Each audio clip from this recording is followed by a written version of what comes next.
Hello, everybody. This is Frederick Matengo, and I want to talk to us about people that are not talked about quite often.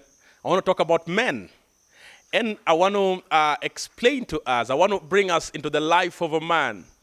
Many times in all the cultures that we live in, men are not supposed to cry. They say strong men are not supposed to cry.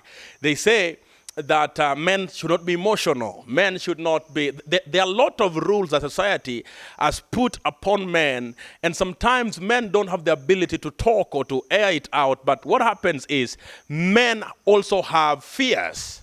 Men also have insecurities that they don't get to share with other people. And I'm going to share with you only 4 insecurities that men have, only 4 fears. There are several, but I'm going to share with you only 4 that men have. Number 1 is very many men struggle with the feeling of not being man enough. Very many men struggle. They ask themselves, am I man enough? Do I look good enough? Am I man enough? Am I tall enough? Am I built enough? Am I man enough? Very many men have this insecurity.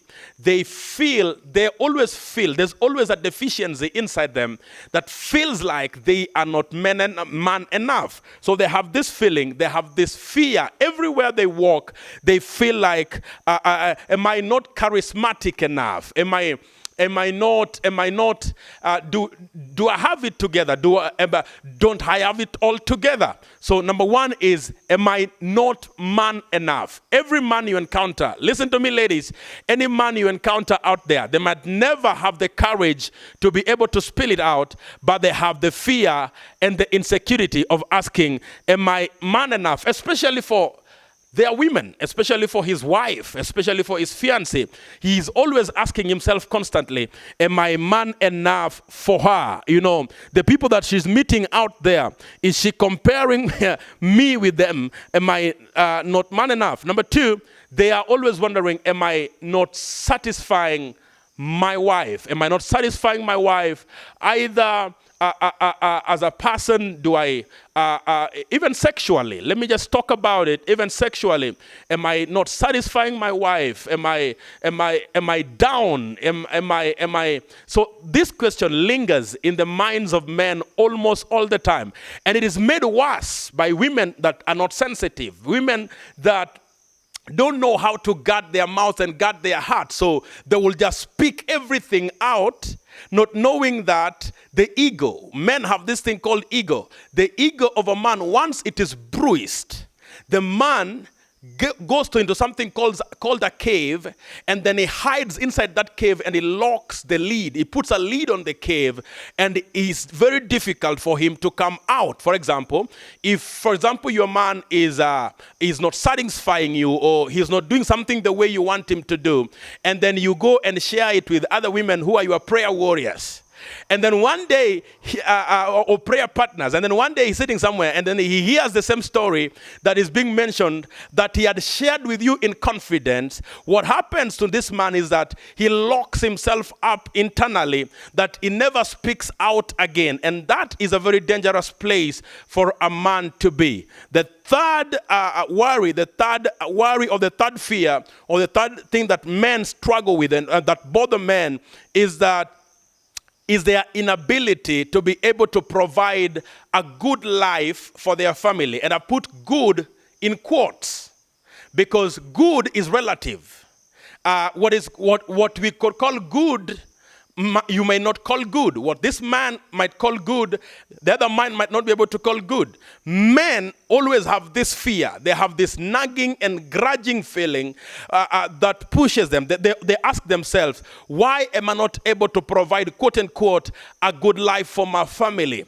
Every man struggles with this. Every man struggles. Every man that is not where he wants to be financially right now is when they walk on the street, when they're driving their vehicles, they are always asking themselves, when will there come a time when I will be able to provide a good life for my family? Again, I want to advise ladies, be very careful. When your man is on his way, when your husband is on his way going somewhere, and he's not there yet, and then you come up with stories like, why are we not having a house like so and so? Why are we not eating like so and so? Why are we not driving the same car that so and so is driving? Why don't I go to the same an expensive hairdresser? Why can't you buy me a dress like so and so? Why? What this does to this man is that again he goes to that same cave, he locks himself in that cave, and he begins to react. He begins to lash out at people. He begins to quarrel everyone he meets around. He begins to become unbearable. He begins to become cruel. And some men might even resort to over drinking. They drink too much until they lose their lives. So ladies, be very careful. Every man out there that has direction, that has a purpose, he might not be there today, but he will be there someday. Your job is to be able to encourage him and to support him until the both of you get there. Number 4, as I finish, number 4 says this. The other fear that men struggle with is not being able to fit in a clique or a gang. This is very important. Several men would buy what they don't need, okay, listen to this, with the money they don't have to be able to fit in a clique.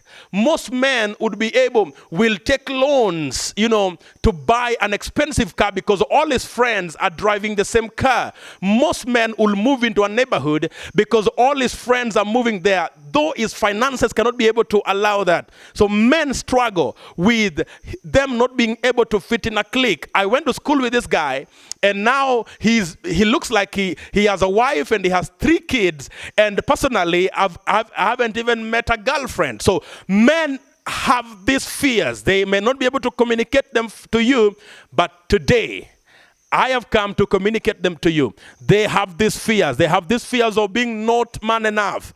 The fear of not being able to satisfy his wife. The fear of his inability to provide a good life for his family. And the fear of not being able to fit in a clique. Let's say, for example, they are in a church somewhere with other men. And those other men are having expensive suits or new shoes. And they always ask themselves, when will I get to the point where